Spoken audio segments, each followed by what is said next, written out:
እንዴናችሁ በያላችሁበት ሁሉ ነገር ሰላም ነው። አሽን አንድ ያላችሁ እሞኝላችሁ አለበስ እስከውን ሁሉ ማዳች ላይክ እና ሼር እያደረጋችሁ ሐሳቦቻችን ለብዙዎች አቀብሉ ለዚህን ኮርቪ አመሰግናችኋለሁ። ሐሳብ ሲሞቻችን እንደሎ ወዳችን 3000 ላይክ እንድትገጩኝ በትትና አጓብዛችሁ አለ ዘሩል ሚዛናችን ዘላችሁ መጣኑ ሶበር ዜና ጦርነቱን እኔ አልጀመርኩትም ጀምር ያለ የሚል ንትርክ ነው። ህወሓት እንግዲህ በሸሪና በኩል የተነሳውን ጦርነት እኔ አልጀመርኩትም እኔ ከደሙ ንጹህ ነኝ የሚል ኩርክርና ጭቅጭቅ አስነስቷል። ይሄ ምን ይጠቅማል ነው?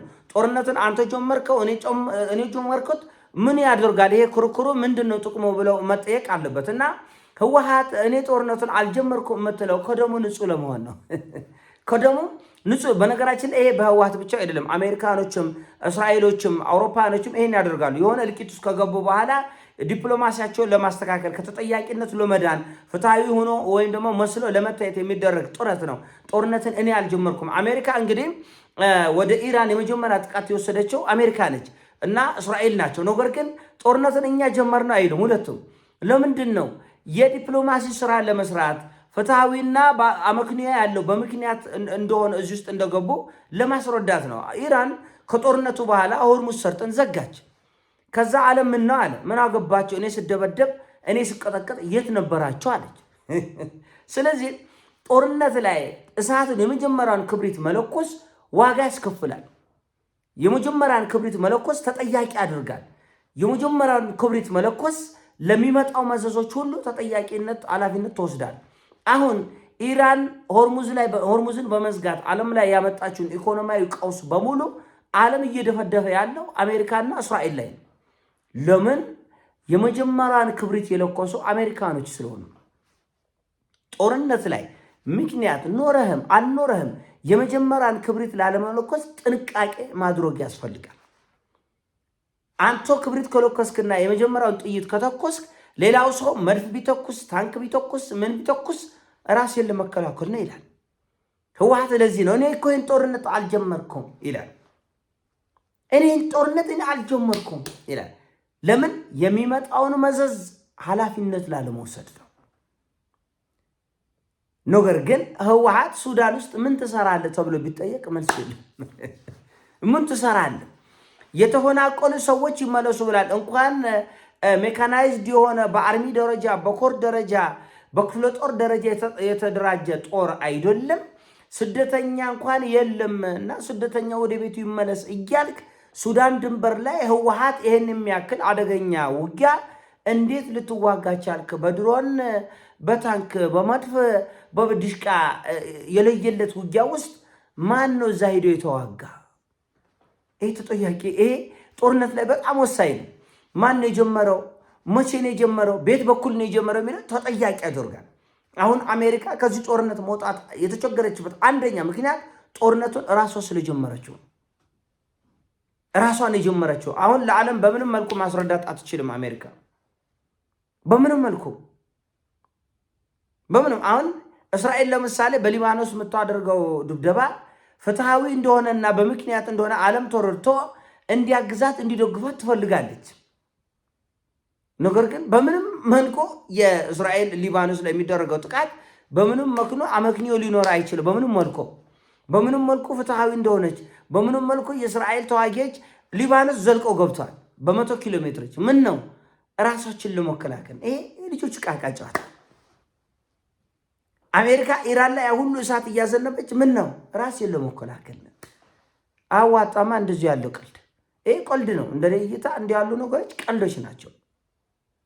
የሚመጣውን መዘዝ ማን ነው የሚረከበው ነው። ለምሳሌ አልጀዚራ በትናንትናው ዕለት 15 የህወሓት ተዋጊዎች ሬሳ ተከዜ ወንዝ ይዞት ሱዳን ገብቷል። የቆሰሉትም በሱዳን ሆስፒታሎች እየታከሙ ነው የሚል መረጃ ወጥቷል።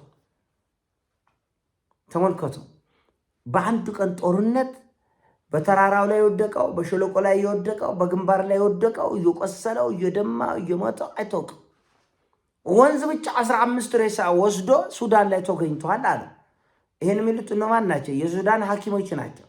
መረጃን የሚሰጡት ለማን ነው? ለአልጀዚራ ነው። በአንድ ቀን ጦርነት አሜሪካ 15 ቀን ሙሉ 5 ወር ሙሉ ተዋግታ 18 ሰው ሞቶብኝ ሰማይና ምድር እነክሰዋለሁ እግጧለሁ እያለችው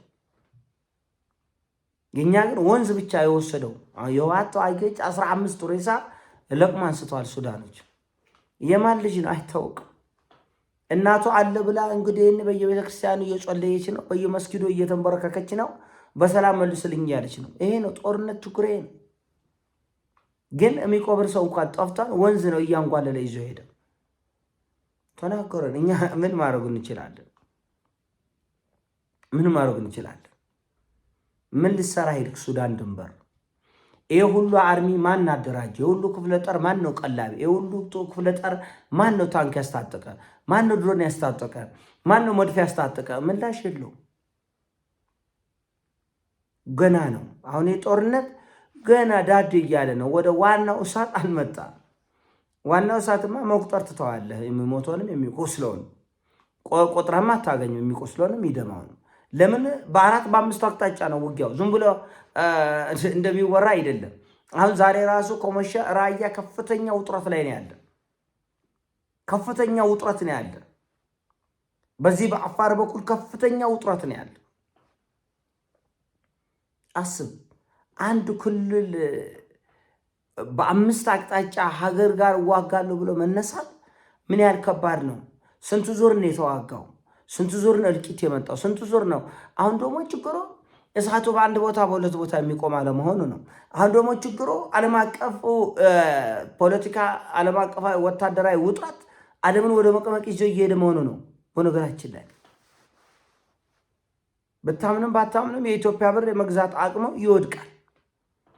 አገር ውስጥ ያለው ጦርነቶች ማስቆም እስካልተቻለ ድረስ፣ ኢኮኖሚውን ማረጋጋት እስካልተቻለ ድረስ፣ ሰላሙን ማረጋጋት እስካልተቻለ ድረስ የዓለም ወታደራዊ ቀውስ እልቂት እና እኛ የሀገራችን ቀውስ እልቂት ሲዶመር ከዛ በኋላ አታስበው። ምናልባት ጦርነት የሚገለው ሰው የተሻለ ነው የሚሆነው፣ ኢኮኖሚው እና ረሃቡ ስደቱ ከሚገለው ሰው ማለት ነው። ቀላል አይደለም። ጦርነት ይዞት የሚመጣ መዘዝ አለ። እኔ ነው የጀመርኩ፣ እሱ ነው የጀመረ፣ እኔ አልጀመርኩትም፣ እሷ ነው የጀመረች፣ እሱ ነው። ይሄ የልጆች ዕቃ ነው። ውጤትማ አያመጣም። እንኳን ለእኛ ለአሜሪካኖቹ አልመጣም። አሁን አሜሪካኖች ይጠቃቀማል። እውነት እኔ አልጀመርኩትም፣ ኢራን ነች ይላል። ኢራን ምን አድርጋ? ይህ ሁሉ 1000 ኪሎ ሜትር የመጣው ማን ነው? መጀመሪያ የጦር ቤዛችሁን እዚህ ባህረ ሰላጤ ላይ ማን አምጡ አላቸው? ካመጣችሁስ በኋላ ከሰው አገር ላይ አሁን ባህረ ሰላጤ አገሮችም እኔ ጦርነቱን አልጀመርኩም ያ ሁሉ ሲወቀጡ ዝም የሚሉት ምንድን ነው? እኛ እኮ አላጠቃንም፣ ኢራን ዝም ብላ ነው የምታጠቃን የሚል እየየ እሮሮን ለማሰማት ነው። ያ አይጠቁም። ባህረ ሰላጤ አገሮች በምንም ተአምር ዓለምን ሊያስረዱ አይችሉም። ኢራን እየወቀጠቻቸውን እውነት ነው፣ ግን እኛ ከደሙ ንጹህ ነን ሊሉ አይችሉም። ይህ ሁሉ ሚሳኤል፣ ይህ ሁሉ ጀት፣ ይህ ሁሉ ቦምብ፣ ይህ ሁሉ ፈንጅ አረቦቹ አከማችተው ተራራ የሚያክል የኢራን የምትጠፋበት መሳሪያ አከማችተው ወላሂ እኛ የለንበትም ቢሉ አይሰራም።